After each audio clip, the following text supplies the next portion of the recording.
वंदनीय माताओं एवं प्रिय भक्तवृंद, गत रविवार की चर्चा के प्रसंग में कुछ भक्तों ने, कुछ मित्रों ने ऐसे कुछ प्रश्न किए। मुझे लगता है उन प्रश्नों का थोड़ा सा समाधान किया जाए। हमने देखा कि गीता का तृतीय अध्याय कर्मयोग के नाम से प्रसिद्ध है, उसमें कर्म की चर्चा है। किंतु आप हम सभी जानते हैं, हमने गीता का चौथा अध्याय चल रहा है, द्वितीय अध्याय पर चर्चा हुई है। कर्मयोग के सूत्र वस्तुतः गीता के द्वितीय अध्याय में हैं। गीता के द्वितीय अध्याय में ही वो प्रसिद्ध चतुसूत्री है, कर्मण्येवाधिकारस्ते मा फलेषु कदाचन मा कर्मफल हेतुर्भुर्माते संगो अस्ति व कर्मणि। फिर उसके बाद तृतीय अध्याय कर्मयोग का हुआ और चौथे अध्याय में फिर भगवान कर्म की ही चर्चा कर रहे हैं और विशद चर्चा कर रहे हैं। और इन चर्चाओं में कहीं कहीं कुछ गूढ़ता, कठिनाई या जटिलता सी प्रतीत होती है। तो कर्म के इतने विशद चर्चा की क्या आवश्यकता है? पिछली बार इस पर थोड़ी चर्चा हुई तो कुछ मित्रों का ये प्रश्न हुआ कि बार बार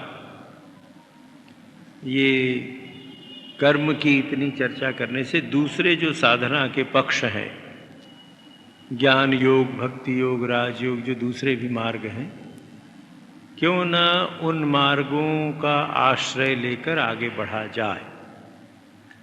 कर्मयोग की इतनी अधिक चर्चा या कर्म जब इतना जटिल है तो क्यों न ऐसा एक उपाय दूसरा जो इसकी तुलना में सहज।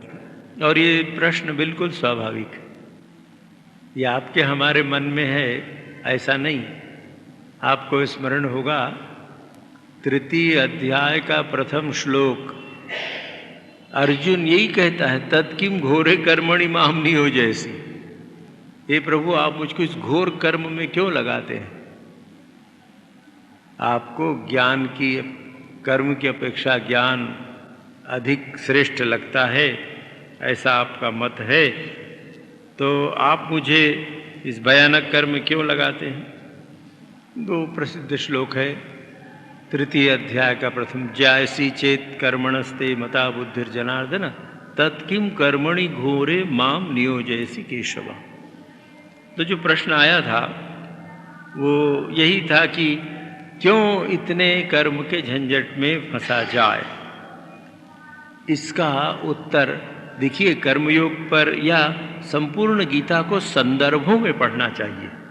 हम गीता ही क्यों, किसी भी शास्त्र को जब हम पढ़ते हैं तो उस शास्त्र का कोई अंश विशेष लेकर या कोई श्लोक या रामायण की कोई चौपाइयाँ आदि लेकर उसके द्वारा ही हम सब प्रकार का चिंतन करना चाहें, सभी समस्याओं का समाधान करना चाहें तो कठिन होगा।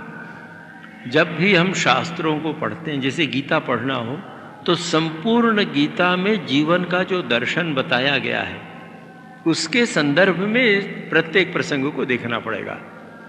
तुलसी रामायण पढ़ना हो तो तुलसी रामायण की विभिन्न चौपाइयाँ, विभिन्न दोहे, उसको इस संदर्भ में पढ़ना है कि तुलसी रामायण का जीवन दर्शन क्या है। तुलसीदास जी ने अपनी रचना के द्वारा हमें कौन सा जीवन दर्शन दिया है जिससे हम अपने जीवन का परम श्रेय कर सकें। ये बात सदैव स्मरण रखनी है जो अर्जुन ने भगवान को पूछा था, यत् श्रेयः स्यात् तत् निश्चितं ब्रूहि। आपसे निवेदन किया गया है कि संपूर्ण गीता इसी एक प्रश्न का उत्तर है, अर्जुन के इस प्रश्न का। द्वितीय अध्याय का 7वां श्लोक है ये, जिसमें अर्जुन पूछता है कि श्रेयस्कर मेरे लिए क्या है, ये बताइए।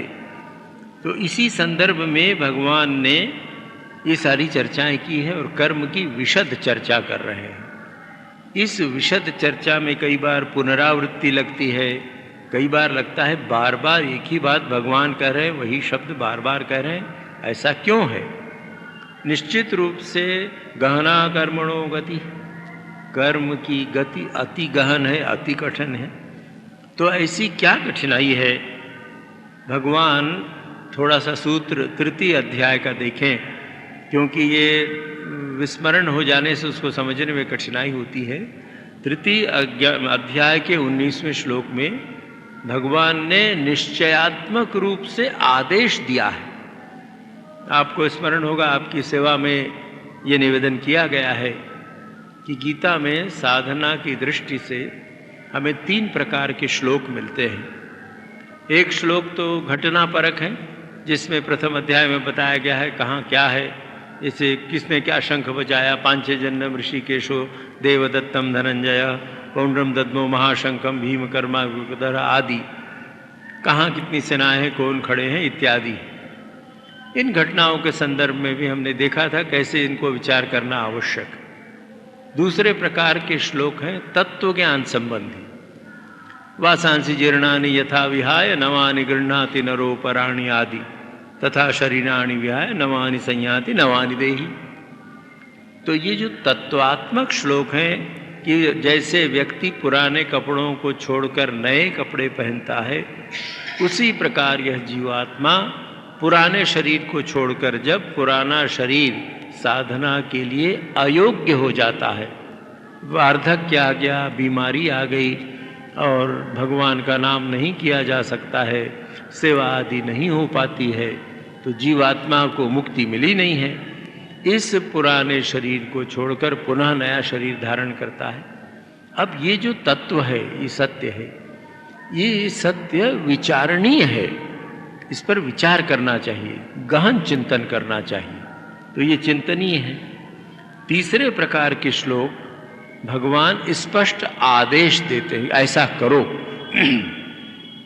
तो भगवान तृतीय अध्याय के 19वें श्लोक में कहते हैं तस्माद असक्तः सततम कार्यम कर्म समाचर। हे अर्जुन, इसलिए पूर्व उन्होंने कर्म की जो स्थिति बताई है, मैं अर्थात भगवान मैं ये कहता हूँ, इसलिए असक्तः किसी प्रकार आसक्त न होकर सततम कार्यम समाचर, कार्यम कर्म समाचर, इसलिए तू लगातार करणीय कर्मों को समाचर ठीक से करता जा। क्यों ठीक से करता जा? असक्तो हि आचरण कर्म परमम आपनोति पुरुषः। हे अर्जुन देख, इस प्रकार असक्त होकर यदि साधक, पुरुष से तात्पर्य यहाँ साधक साधिका कोई भी, यदि व्यक्ति इस प्रकार असक्त होकर कर्म करे तो परमम आपनोति, उसको परम पद की प्राप्ति हो जाएगी। ये भगवान का निश्चित आदेश है। तो भगवान ने जब ये आदेश दिया है तो हमें गंभीरता पूर्वक विचार करना पड़ेगा कि भगवान कर्म करने के लिए इतना जोर क्यों दे रहे हैं। अब जब कर्म के लिए जोर दे रहे हैं तो भगवान चतुर्थ अध्याय में, जिसकी अभी अपन चर्चा कर रहे हैं, उस अध्याय में क्या कहते हैं? इसमें उन्होंने कहा कि परम पुरुष परम गति पुरुष प्राप्त कर लेगा। तृतीय अध्याय के 16वें श्लोक में चतुर्थ अध्याय के 16वें श्लोक में जिसकी चर्चा हो चुकी है, भगवान कहते हैं मोक्ष से अशुभात, अशुभ से तेरी मुक्ति हो जाएगी। अशुभ माने जो अकल्याणकारी है, जिससे जीवन में दुख विपत्ति कष्ट आदि होते हैं और आत्मानंद की अनुभूति नहीं हो पाती है। हमारे भीतर आनंद का जो अनंत सागर विराजमान है, विद्यमान है, उस सागर की अनुभूति हमको नहीं हो पाती है, वो सारा अशुभ है।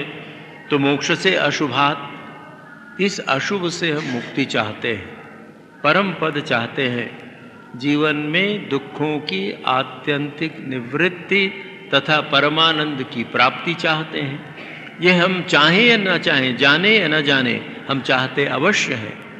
कई बार भ्रांतिवश हमें ऐसा लगता है कि ये आनंद संसार के भोगों से मिलेगा, दुखों की निवृत्ति संसार के विभिन्न उपायों से हो जाएगी, तोड़ जोड़ करने से हो जाएगी, शायद धन से हो जाए, शायद मान से हो जाए, शायद पांडित्य या विद्या से हो जाए, जनबल से हो जाए।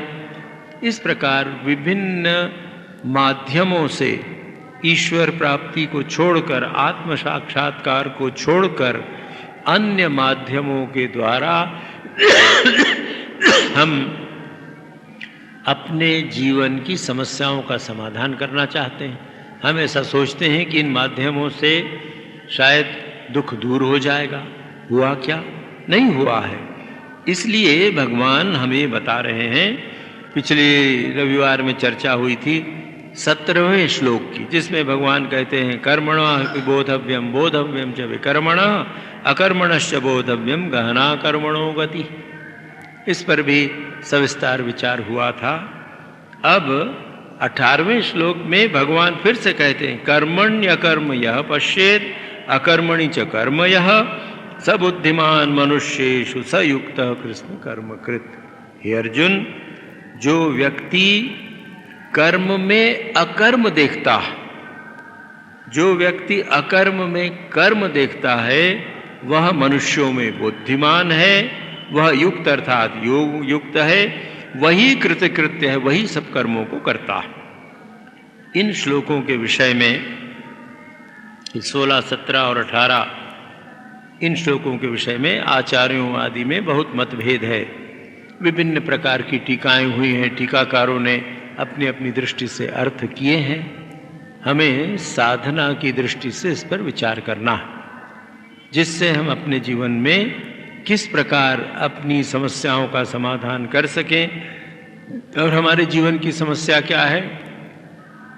संपूर्ण जीवन की एक ही समस्या है, अगर हम गंभीरता से सोचें तो वो है अहंकार। अहंकार से फिर आसक्ति आदि सब होती है।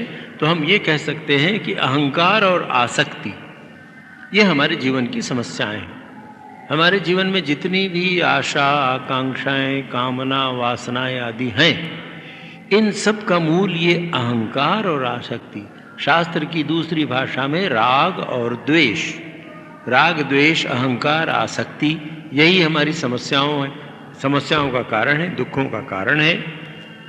तो भगवान अब हमसे ये कहते हैं कि देख अर्जुन, मैं तुझे बताता हूँ बुद्धिमान मनुष्य कौन है। यहाँ बुद्धिमान से तात्पर्य कोई विद्वान नहीं है, ऐसा व्यक्ति जिसने बहुत ज्ञान प्राप्त कर लिया है भौतिक दृष्टि से, यूनिवर्सिटी में, कॉलेज में बड़ी बड़ी डिग्रियां प्राप्त कर ली हैं, विभिन्न प्रकार के आविष्कार कर लिए होंगे, बहुत सी खोजें उसने की होंगी। ऐसा व्यक्ति जो संसार के कार्यों में अति दक्ष है, गीता की दृष्टि में, आध्यात्मिक दृष्टि में ऐसा व्यक्ति बुद्धिमान नहीं है। तो बुद्धिमान कौन है? बुद्धिमान वही है जिसका विवेक जागृत है, जिसने बुद्धि से विचार करके नित्य और अनित्य का निर्णय कर लिया है, जो व्यवस्थित चित्त है, सम्यक व्यवसितः, जिसने अच्छी तरह ये निश्चय कर लिया है कि ये संसार अनित्य है, केवल परमात्मा ही नित्य है, ईश्वर ही नित्य है। अनित्य वस्तुएं आज न कल छूटेंगी। जब वस्तुएं छूटेंगी तो जिनके प्रति हमारा राग है हमें दुख होगा, जिनके प्रति राग न द्वेष ऐसी वस्तुएं आकर जुटेंगी तो दुख होगा। जिस व्यक्ति से अनबन है, जिसको हम चाहते नहीं हैं, जिसके प्रति शत्रुता है, वो अगर आ जाए, पास में आ जाए तो दुख होता है। जिससे तथाकथित प्रेम है, मोह है, आसक्ति, वो बिछुड़ जाए तो दुख होता है। तो जो व्यक्तियों के विषय में है, वो वस्तुओं के विषय में है, वो स्थान के विषय में भी है।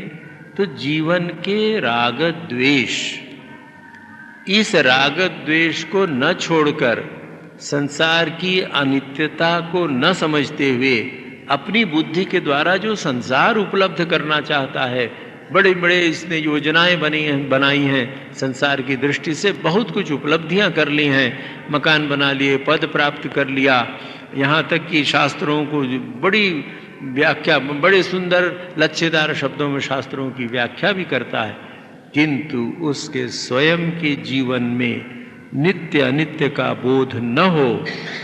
बोध, केवल ज्ञान तो शब्द से हो जाता है। जब उसने इस नित्य अनित्य को ठीक से समझ लिया, समझकर जो अनित्य है उसको गौण कर दिया जीवन में, उसको उसने जीवन में त्याग दिया, और जो नित्य है उसको पाने का प्रयत्न कर रहा है, ऐसा व्यक्ति बुद्धिमान है। तो भगवान क्या कहते हैं कर्मणि अकर्मः यह पश्येत। जो व्यक्ति कर्म में अकर्म देखता, विरोधाभास सा लगता है, कैसे ऐसा हो? कर्म क्या है, इसकी चर्चा गत बार विशेष रूप से हुई थी, जिसमें ये निवेदन किया गया था कि स्वधर्म हमारा कर्म है। कर्म के विषय में एक और बात विशेष रूप से हमें ध्यान में रखनी है, और वो ये है कि कर्म का सारा संबंध कर्ता से है। कर्म तो अपने आप जड़ है, कर्म न अच्छा है न बुरा है, कर्ता उस कर्म को अच्छा या बुरा बनाता है। कर्ता की स्वयं की भावना, कर्ता की क्रिया नहीं। क्रिया तो समान रूप से हो सकती है, बहुत सी क्रियाएं समान हो सकती हैं। एक दुष्ट व्यक्ति है, लड़ाई झगड़ा हो गया है, लड़ाई झगड़ा होकर क्रूरता पूर्वक एक व्यक्ति का हाथ काट देता है, हाथ काटने की क्रिया कर्म हुई। एक चिकित्सक है, उसके पास एक मरीज जाता है, देखता है उसके हाथ में घाव हो गया है, सड़ रहा है, गैंग्रीन हो गया है। चिकित्सक ये निश्चय करते हैं कि अगर इसका जीवन बचाना हो तो हाथ काटना आवश्यक है। चिकित्सक ने भी हाथ काटा। बाहर की दृष्टि से, क्रिया की दृष्टि से तो दोनों समान है, तो क्रियाओं के द्वारा कर्म का निश्चय नहीं हो सकता है। उसके पीछे कर्म करने वाला जो कर्ता है, उस कर्ता की जो भावना है, उसी भावना से कर्म बंधन या मुक्ति का कारण होता है। तो भगवान यहाँ कहते हैं कि देख अर्जुन, कर्म में जो अकर्म देखता है, आइए इस पर थोड़ा विचार करें। कर्म में अकर्म देखने का क्या तात्पर्य है? कर्म का संबंध कर्ता से है। क्रिया के द्वारा हम अकर्म नहीं देख सकते। क्रिया हो रही तो कैसे अकर्म देखेंगे? आप आते हैं, कुर्सी में बैठते हैं, कुर्सी यहाँ से उठाकर उधर रखते हैं या इधर से उधर, हमारे बच्चे हमारे स्वयंसेवक कुर्सियाँ रखते हैं, तो इन क्रियाओं में अकर्ता कैसे देखेंगे? क्रिया तो हो रही है, किंतु यहाँ अकर्म देखने के लिए हमें विचार करना पड़ेगा दार्शनिक दृष्टि से, आध्यात्मिक दृष्टि से। भगवान ने स्पष्ट रूप से बताया कि देखो, संसार के सारे कर्म कौन करता है? सारे कर्म प्रकृति करती है, प्रकृति कर्म करती है। और हम लोग मूर्खतावश 3 अध्याय का 27वां श्लोक, ये संदर्भ मैं आपको इसलिए दे रहा हूँ कि इस संदर्भ के बिना इन श्लोकों का अर्थ स्पष्ट होना जटिल है, कठिन है। और जब तक कर्म का ये रहस्य हम ठीक से न समझ लें, हमारे जीवन में हमारे कर्म भी विकर्म हो सकते हैं। अधिकांश बात विकर्म अर्थात निषिद्ध कर्म, हमारे सामान्य कर्म विकर्म हो जाते हैं। भगवान क्या कहते हैं? प्रकृतेः क्रियमाणानि गुणैः कर्माणि सर्वशः अहंकार विमूढ़ात्मा कर्ताहमिति मन्यते। ये अकर्म का जो प्रसंग यहाँ आया है, कर्मणि अकर्मः यः पश्येत, इसका उत्तर ये 3 अध्याय का 27वां श्लोक है जो मैंने आपकी सेवा में रखा, और ये 4 अध्याय का 18वां श्लोक है जिसकी चर्चा हो रही है। तो इस संदर्भ में देखें तो भगवान यहाँ एक रहस्य बता रहे हैं कि देख, जो भी कर्म मया अध्यक्षेण, एक जगह भगवान कहते हैं कि मैं, मेरी उपस्थिति में ये कर्म होता है। तो प्रकृते क्रियमाणानि, प्रकृति ही संपूर्ण कर्म कर रही है। और हम सभी जानते हैं प्रकृति 3 गुणों से बनी है, सत्व, रज और तम। तो ये सत्व, रज और तम अपनी अपनी शक्ति और प्रकृति के अनुसार निरंतर कर्म कर रहे हैं। हमारे शरीर के भीतर जो प्रक्रियाएं चल रही हैं, बाहर जो प्रक्रियाएं हो रही हैं, प्रकृति में पेड़ पौधे उगते हैं, उगते हैं, सूरज डूबता है, उगता है, नदियाँ बहती हैं, समुद्र में अथाह जल है जो समत्व रखता है। प्रकृति की ये सारी क्रियाएं प्रकृति के द्वारा होती। कैसे होती? सूर्य कभी आपसे हमसे पूछता है कि मैं उदित हूँ कि न हूँ, कल कितने समय हूँ? वर्षा ऋतु कभी हमसे पूछती है कि वर्षा हो कि न हो? हवा हमसे पूछती है? नहीं। कौन करता है? प्रकृति कर रही है। ठीक उसी प्रकार जिस प्रकार बाह्य प्रकृति संसार के सब कार्य कर रही है, हमारी प्रकृति, हमारी देह में भी तो वही पदार्थ है जो बाहर है। वही सतरज और तम से हमारी देह में भी जड़ और चिद है। वेदांत की भाषा में आचार्य लोग व्यक्ति को चिद जड़ ग्रंथि कहते हैं। व्यक्ति में चिद अंश भी है और जड़ का अंश भी है। जड़ का अंश हमारा शरीर है, मन है। तो ये जो जड़ का अंश है ये प्रकृति की शक्ति से, प्रकृति के स्वभाव के अनुसार कार्य करता है। अहंकार विमूढ़ आत्मा, जो मूर्ख लोग हैं, नहीं समझने वाले लोग हैं, जो विचार नहीं करते हैं जीवन में, जो अशुद्ध बुद्धि के कारण अपनी बुद्धि शक्ति को सांसारिक उपलब्धियों की प्राप्ति में, संसार के भोगादि की प्राप्ति की योजनाओं में जो बुद्धि का दुरुपयोग करते हैं, ऐसे लोग मूढ़ हैं। जो बुद्धि मिली थी कि जिस बुद्धि के विचार के द्वारा, विवेक के द्वारा हम नित्य अनित्य का विचार कर लें, नित्य अनित्य का विचार करके जो अनित्य है उसको त्यागें, जो नित्य है उसको पकड़ने का, उसको अनुभव करने का प्रयत्न करें। क्यों? इसलिए कि एक बार यदि हम नित्य में प्रतिष्ठित हो सके तो हमारे जीवन की सभी समस्याओं का समाधान हो जाएगा। यह लोक परलोक सभी समस्याओं का समाधान हो जाएगा यदि हमने नित्य को पकड़ लिया, नित्य का अनुभव कर लिया। तो भगवान कहते हैं कि ये मूढ़ लोग सोचते हैं मैं करता हूं। तो अब इसमें अकर्म का क्या तात्पर्य है? कर्मणि अकर्म यह पश्चेत। एक साधक कर्म करता है, कर्म करते हुए भीतर से अनुभव करता है। क्या अनुभव करता है? कि हे प्रभु, ये जो कर्म मैं देख रहा हूं उसके कर्ता तुम हो, तुम ही कर रहे हो। भक्ति की दृष्टि से अगर विचार करके देखें, और यदि ज्ञान योग की दृष्टि से विचार करता है तो वो देखता है कि आत्मा असंग है, अकर्ता है। इसलिए मेरा मूल स्वरूप आत्मा है, इसलिए मैं कर्ता नहीं हूं। उसके मन में कर्ता बुद्धि का अभिमान नहीं होता है, कर्तृत्व का अभिमान नहीं होता है। इसलिए समस्त कर्म करते हुए भी, कर्म को देखते हुए वो अकर्म का बोध करता है। यहाँ एक विशेष निवेदन आपसे और करना चाहूँगा। ये सारी प्रक्रिया मानसिक है, मेरे मन में है, आपके मन में है। इसलिए मुझे छोड़कर दूसरा कोई व्यक्ति नहीं जान सकता कि मेरे मन में कर्म की स्थिति है कि अकर्म की स्थिति है। मुझ में कर्ता बुद्धि है, मैं मूढ़ होकर कर्ता इति मन्यते ऐसा समझ रहा हूँ, मैं करता हूँ ये समझ रहा हूँ, या गुरु और इष्ट की कृपा से कर्ता बुद्धि दूर हो गई है और मैं तो केवल एक यंत्र मात्र हूँ, इस प्रकार का भाव लेकर चल रहा हूँ। यदि मेरे मन में कर्म करते हुए इस प्रकार का भाव आ जाए, इष्ट की कृपा से, गुरु की कृपा से, कि नहीं नहीं करता तो मैं नहीं हूँ, वही इष्ट मेरे हृदय में विराजमान है, वही इष्ट विश्व ब्रह्मांड में व्याप्त है, तो सारा कर्म उनके द्वारा हो रहा है।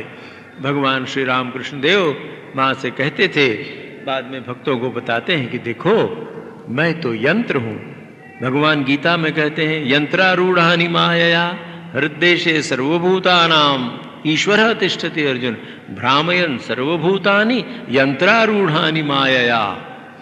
जैसे किसी यंत्र पर चढ़ा हुआ उसका चालक यंत्र को चलाता है, उसी प्रकार हमारे हृदय में बैठा हुआ परमात्मा, भक्ति की दृष्टि से हम जब विचार करके देखते हैं तो सभी कर्मों का कर्ता है। या ज्ञान योग की दृष्टि से आत्मा असंग निसंग आनंदमय कर्ता के रूप में, कर्तृत्व भोक्तृत्व बुद्धि से रहित होकर असंग दृष्टा के रूप में विराजमान है। हमारे हृदय में दृष्टा देखने वाला आत्मा अलग होकर, भगवान श्री रामकृष्ण देव के शब्दों में, जैसे नारियल जब सूख जाता है और आप थोड़ा हिलाएं तो उसकी खुरेरी, उसकी जो नारियल के भीतर जो नारियल होता है वो और ऊपर का खोपड़ा अलग अलग हो जाता है, हिलाएं तो आवाज आने लगती है। उसी प्रकार जिस व्यक्ति ने ये अनुभव कर लिया है कि मैं ये देह नहीं हूँ, इस देह के भीतर रहने वाली वही शुद्ध आत्मा है, मेरा स्वरूप है, इस प्रकार जिसको लगता है, ऐसे व्यक्ति के जीवन में ये अवस्था आती है। वो कर्मों में अकर्म देखता है, सब कुछ कर्म करता हुआ भी भीतर से अनुभव करता है कि मैं इस कर्म का कर्ता नहीं हूँ, और कर्म का कर्ता न होने के कारण कर्म फल का भोक्ता भी नहीं हूं। तो जो कर्म का कर्ता नहीं है और कर्म का भोक्ता नहीं है, उसको संसार की कोई भी दुख विपत्ति पीड़ित नहीं कर सकती है, क्योंकि वो निसंग है।